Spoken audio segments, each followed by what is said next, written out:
L'attaque des Titans est sans doute l'un des mangas les plus connus de ces 20 dernières années. Un animé magistral, un scénario qui frôle la perfection. En fait, on peut même dire que c'est l'un des meilleurs mangas de tous les temps.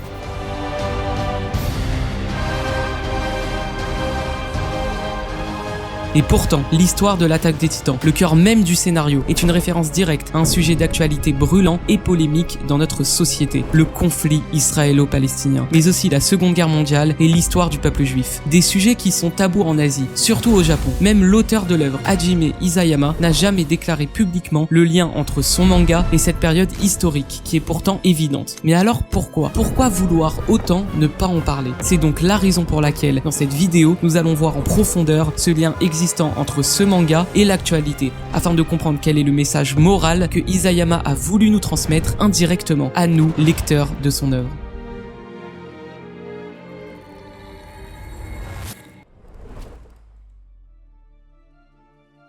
Tout d'abord, l'élément le plus marquant dans SNK, c'est évidemment la comparaison entre les Eldiens et certains peuples historiquement persécutés, à commencer par les Juifs, et aussi le peuple palestinien. Mais ça, on le verra plus tard. Effectivement, les Eldiens sont considérés comme une race maudite et sont responsables de tous les malheurs du monde, rappelant les codes de la propagande antisémite nazie. Ils sont forcés de porter un brassard avec une étoile pour les distinguer des mares, rappelant l'étoile juive imposée par le régime nazi pour identifier plus facilement les Juifs. Les Eldiens auraient pactisé avec le diable et opprimé les populations, assimilables au complot juif, prétendant qu'ils dominaient le monde et devaient être châtiés. S'ils ne se comportent pas bien, les Eldiens se font littéralement déporter sur l'île du paradis, ce qui fait clairement référence au principe des camps d'extermination nazis. Mais je trouve que l'exemple le plus troublant sont les personnages de Mikasa et Levi Ackerman. Car oui, le nom Ackerman est un nom typique d'origine juive, comme Cohen ou Levi par exemple. Dans le manga, ils sont considérés comme une lignée possédant une force surnaturelle, activée par un instinct de survie. Ils refusent de se soumettre à l'idéologie dominante du royaume de paradis et sont pour cela persécutés, traqués et réduits au silence. Résultat, ce sont des résistants naturels, conscients de la vérité, mais obligés de vivre cachés. Cette situation rappelle plusieurs éléments de l'histoire du peuple juif depuis son existence. Le statut de minorité à part, souvent marginalisé, une forme d'intelligence ou de capacité perçue comme menaçante, le refus d'adhérer à l'ordre établi, la mémoire préservée malgré l'oppression, ainsi que l'existence perpétuelle en exil. Bref, il existe encore de nombreuses preuves, mais ces différentes comparaisons sont donc bien plus qu'une évidence.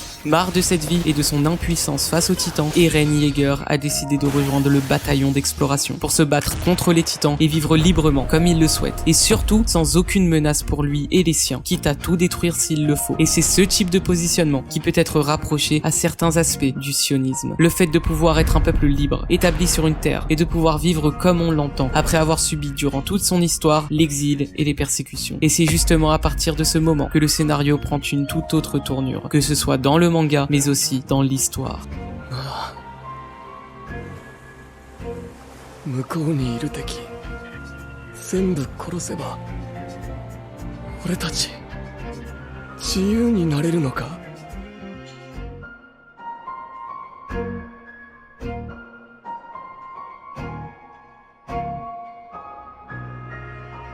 Après la saison 3, on constate qu'il y a une inversion des rôles vraiment extrême. Eren, qui était le protagoniste du manga, devient en quelque sorte l'antagoniste de ce manga. Celui qui était de base la victime devient progressivement le détenteur d'une puissance terrifiante. Son désir de liberté se transforme peu à peu en une volonté de vengeance, voire d'extermination, quitte à se faire des ennemis au sein même de son propre peuple, comme Armin, Mikasa et tous les autres. Mais lui estime que c'est la seule solution possible pour vivre en paix, et lui-même le regrette. それ言い方ごめんごめんごめんなんで泣いてるの En vérité, il n'aurait jamais voulu être confronté à cette situation. Vous l'avez donc compris, certains observateurs ont établi un véritable parallèle entre le parcours d'Eren et celui de dirigeants réels, confrontés à des enjeux de sécurité nationale. Parmi eux, Benjamin Netanyahou, un personnage bien particulier que vous connaissez tous, le dirigeant d'Israël, menant une politique prête à tout pour assurer la sécurité de son pays, ne misant plus sur la paix, mais plutôt sur la guerre, jusqu'à être très controversé au sein même des Israéliens. Le personnage d'Eren en est l'incarnation fictive. Révolté par l'injustice faite aux siens, il finit par estimer que la cohabitation pacifique est impossible et envisage finalement l'extermination préventive de tous les autres peuples, ce que lui appelle le grand terrassement.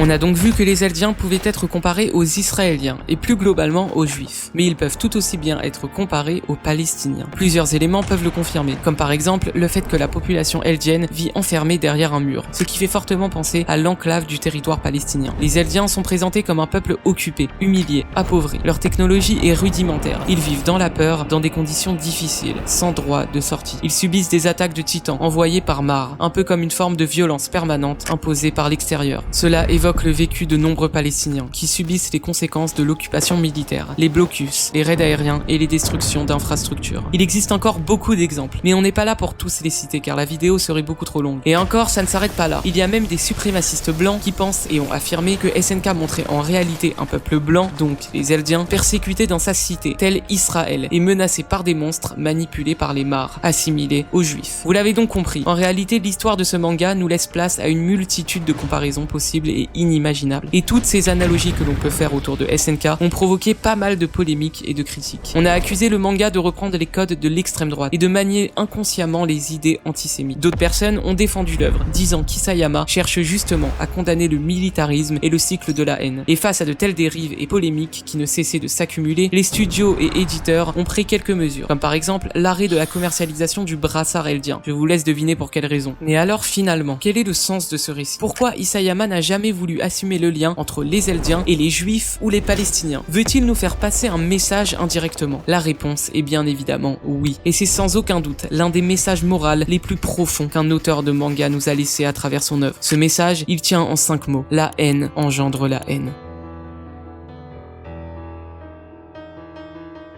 Shingeki no Kyojin n'est pas simplement une histoire de titans, de guerre ou de pouvoir. C'est une tragédie humaine, une histoire sombre sur la haine, sur sa capacité à se transmettre, à se transformer et à infecter même ceux qui ont été par le passé les opprimés. Hajime Isayama nous montre que l'oppression ne mène pas toujours à la paix ou au pardon. Parfois, elle engendre l'inverse, l'extrémisme, la vengeance, la volonté d'exterminer pour ne plus jamais être dominé. C'est exactement ce qu'incarne Eren. Il a grandi dans la peur, la colère, l'injustice, et au nom de la liberté, il décide de détruire le monde. Non pas parce qu'il est né mauvais, mais parce qu'il a été déformé par la haine qu'il a subie. Et ce cycle, Isayama nous montre qu'il est universel. Hier, les Eldiens étaient les victimes. Aujourd'hui, ce sont eux qui écrasent le monde. Hier, c'était les Juifs persécutés en Europe. Aujourd'hui, c'est l'État d'Israël qui est accusé par certains d'opprimer un autre peuple, les Palestiniens. La douleur devient colère, la colère devient vengeance, et la vengeance devient oppression. Mais au cœur de cette spirale infernale, il reste des voix qui résistent. Armin, Mikasa, Jean et tous les autres. Tous ceux qui refusent de croire que la seule réponse à la haine, c'est plus de haine. Même le propre peuple d'Eren finit par se dresser contre lui, parce que certains comprennent que ce n'est pas en écrasant l'autre qu'on devient libre, c'est en cassant le cycle. Et cette idée-là, Isayama la grave dans la dernière page du manga. Après la fin du grand terrassement, après tous les morts et la fin de l'existence des titans, on se dit que ça y est, c'est enfin fini. Mais en fait, non. On revoit un paysage de guerre en arrière-plan. Et surtout, on voit tout à la fin un enfant devant un arbre immense. Le même arbre qui mire, le même début, le même espoir et peut-être les mêmes erreurs. La fin est en fait le début. Pour toi, dans 2000 ans, de toi, il y a 2000 ans. L'histoire ne s'inscrit pas dans une chronologie précise, elle est intemporelle. C'est ça, le message final. L'histoire se répète, la haine revient, la guerre recommence, encore et encore, tant qu'on ne fait rien pour l'arrêter concrètement. Pourtant, il existe un moyen, et c'est même les dernières paroles que prononça Marco avant de mourir.